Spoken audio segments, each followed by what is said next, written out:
Welcome back to my channel and welcome back to a new video. কেমন আছো তোমরা সবাই? আশা করি সবাই খুব ভালো আছো আর আমিও খুব ভালো আছি। তো দেখো আবার চলে এসেছি মুম্বাই ব্লগের আবার একটা নতুন পার্ট নিয়ে, যেখানে আমি তোমাদের সঙ্গে শেয়ার করব আজকে আমরা যাব গেটওয়ে অফ ইন্ডিয়া আর হচ্ছে হোটেল তাজ, মেরিন ড্রাইভ, এই সমস্ত কিছু আমরা ঘুরবো। হ্যাঁ, আর একটা হচ্ছে ওয়াংখেড়ে স্টেডিয়ামেও গিয়েছিলাম, কিন্তু কি দেখতে পেয়েছি না পেয়েছি সমস্তটাই তোমাদের শেয়ার করব। তাই জন্য ভিডিওটা কেউ স্কিপ করো না, পুরো ভিডিওটা দেখো, সাথে থাকো। তার সাথে সাথে মুম্বাই শহরটাকেও আমি ঘুরে দেখাবো, কারণ আমরা আমার বোনেরা হচ্ছে নবী মুম্বাইয়ে, আর যেটা হচ্ছে ওল্ড মুম্বাই, সেইখানেই কিন্তু এই সমস্ত রয়েছে। তো সেখানেই আমরা যাচ্ছি, চলো যাওয়া যাক। কিন্তু আমি আজকে কিন্তু মেরিন ড্রাইভের ব্লগটা শেয়ার করব না, সেটা দেখতে হলে তোমাদেরকে আরেকটু ওয়েট করতে হবে, কারণ আজকে আমি তোমাদের সঙ্গে গেটওয়ে অফ ইন্ডিয়া আর তাজের, নিউ তাজ আর ওল্ড তাজের যে হোটেলে আমরা গেছিলাম, ভেতরে ঢুকিনি, সেখানগুলো যে দেখিয়েছিলাম সেখানেই আমরা সেটাই তোমাদের সঙ্গে আজকে পুরোটা শেয়ার করব। তো চলো যাওয়া যাক। আর তার সাথে সাথে রাস্তার সমস্ত কিছু আমাদেরকে দেখাতে দেখাতে নিয়ে যাচ্ছিল। ড্রাইভারও আমাদেরকে খুব হেল্প করেছে। আমরা দুটো ক্যাব করেছিলাম, একটা ক্যাবের মধ্যে যেহেতু 10 জন যাওয়া সম্ভব না, তাই প্রত্যেকটা জায়গায় যাওয়ার জন্য আমাদের দুটো করে ক্যাব করতে হচ্ছিলো। তো যে ক্যাবে আমরা ছিলাম, আমাদের কিন্তু ড্রাইভার দাদা ভীষণ ভালো ছিল। তো উনি কিন্তু আমাদেরকে ঘুরে ঘুরে সমস্ত কিছু বলেও দিচ্ছিলেন, কোথায় কি না সমস্ত কিছু বলছিলেন আর নিয়ে যাচ্ছিলেন। তো আমাদের কিন্তু খুব সুবিধা হয়েছে।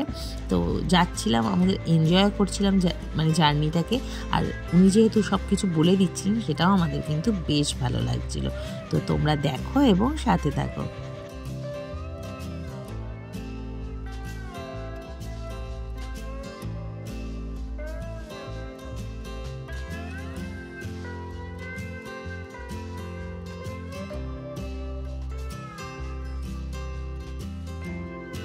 আর এই দেখো, রাস্তায় যেতে যেতে তো আমরা অনেক কিছুই দেখেছি, তার সাথে রাস্তায় যেতে যেতে আমরা এই যে মুম্বাই সেন্ট্রাল লাইব্রেরিটা ক্রস করছিলাম, সেটাও তোমাদের সঙ্গে শেয়ার করে দিলাম। আমরা যেহেতু দেখেছি, তা তোমাদের সাথে শেয়ার করবো না সেটা তো হতে পারে না, তো তোমাদেরকেও একটু দেখিয়ে দিলাম।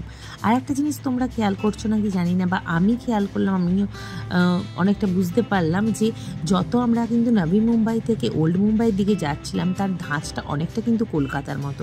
কারণ যখন ব্রিটিশরা এসেছিলেন, তখন এই মুম্বাই, ক্যালকাটা, এই সমস্ত যে মেন জায়গাগুলো নগরগুলো, সেই সমস্ত কিন্তু অনেকটা তাদের ধাঁচে যেহেতু তৈরি করেছিলেন, তাই অনেকটা কলকাতার মতন, পুরনো যে কলকাতার আদলগুলো কিছু কিছু অনেক সময় একই রকম আমার লেগেছে। তো চলো এইরকম দেখতে দেখতে আমরা নবী মুম্বাই থেকে পুরো ওল্ড মুম্বাইয়ের দিকে চলে এসেছি।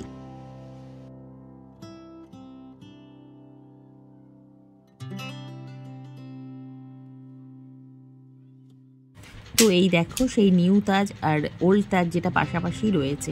তোমরা জানোই 26/11-তে যে ঘটনাটা ঘটেছিল, যে টেরোরিস্টরা অ্যাটাক করেছিল, তারপরে কিন্তু ওল্ড যে তাজটা সেটা কিন্তু অনেকটা খারাপ হয়ে গেছিলো। তারপরে কিন্তু পাশে আবার ওই নিউ তাজ হোটেলটা হয়েছিল।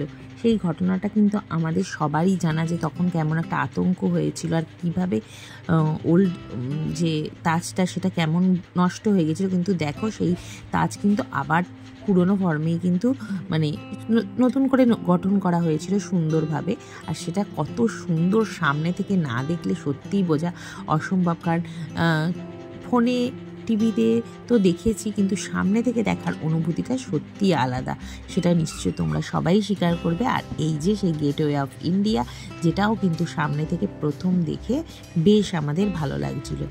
আর এত রোদ ছিল, ভীষণ গরম ছিল, বেশিক্ষণ দাঁড়ানো যাচ্ছিল না। আমরা যে টাইমটা গেছিলাম সেটা হচ্ছে 1:30-2 টাইম, তো সেই সময় রোদটা ভীষণভাবে চড়াভাবে পড়ছিল।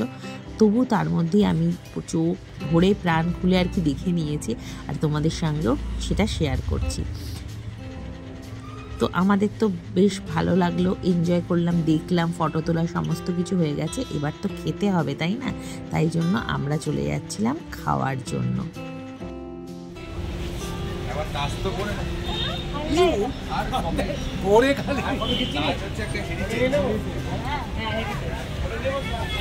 দেখো, রোদের মধ্যে সবাই হাঁপিয়ে গেছে, এত রোদ, কিন্তু তার মধ্যেও তো আমাদের ঘুরতে হবে।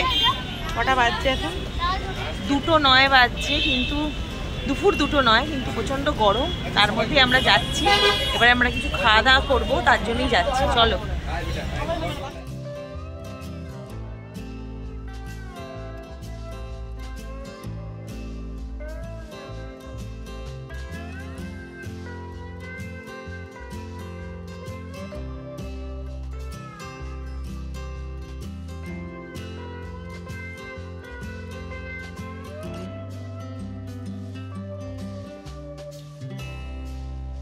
তো ওইখান থেকে পেরিয়েই আমরা খানিকটা রাস্তা ক্রস করে চলে এসেছিলাম এই দেখো বাড়ি মিয়া যে রেস্টুরেন্টটা, সেখানে।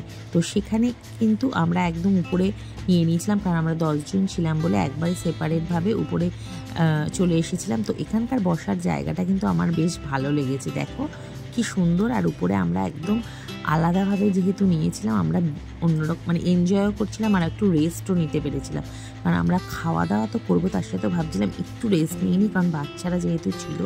আর অনেক রকমের খাবার আমরা নিয়েছি, কারণ সব কিছুই ট্রাই করব বলে। তো এই দেখো কাবাব নিয়েছিলাম, তারপরে রেশমি কাবাব নিয়েছিলাম, এটা কিছু ছিল, এটা মনে নেই আমার ঠিক। আর তারপরে নিয়েছিলাম চিকেন ভর্তা, নিয়েছিলাম চিকেন কষা, নিয়েছিলাম কষা তো নয়, ওখানে বাটার চিকেন নিয়েছিলাম, নান নিয়েছিলাম, রুটি নিয়েছিলাম। আর সব থেকে বেশি যেটা ফেমাস সেটা হচ্ছে বিরিয়ানি, ওখানকার বিরিয়ানিটা খুব ভালো। আর হচ্ছে মিক্স রাইস নিয়েছিলাম।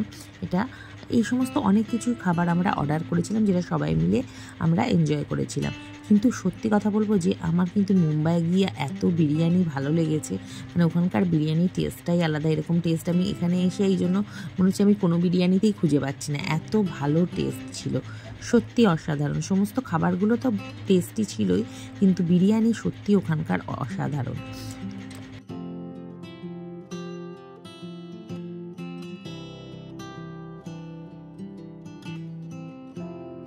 আমাদের খাওয়া দাওয়া তো প্রায় কমপ্লিট, এরপরে আমরা বেরিয়ে গিয়ে একটু বাইরে সমস্ত শপিং করব। তো এখানে যেমন ফুটপাতে বসে, ওখানেও কিন্তু অনেক জিনিস বসেছিল, যেগুলো কিন্তু কস্টলি খুব, হ্যাঁ একদমই সস্তার নয়। যাই হোক, এসব করে আমরা একবারে আবার চলে যাব মেরিন ড্রাইভে, যার ব্লগটা কিন্তু তোমরা এখন নয় নেক্সট ব্লগে পাবে। তো চলো, আজকের মতো ভিডিওটা এখানেই শেষ করছি। তোমাদের ভিডিওটা কেমন লাগলো অবশ্যই কিন্তু কমেন্ট করে জানাতে ভুলো না। যদি ভালো লাগে অবশ্যই লাইক কমেন্ট শেয়ার করে দিও। চলো টাটা, দেখা হবে আবার নেক্সট ভিডিওতে।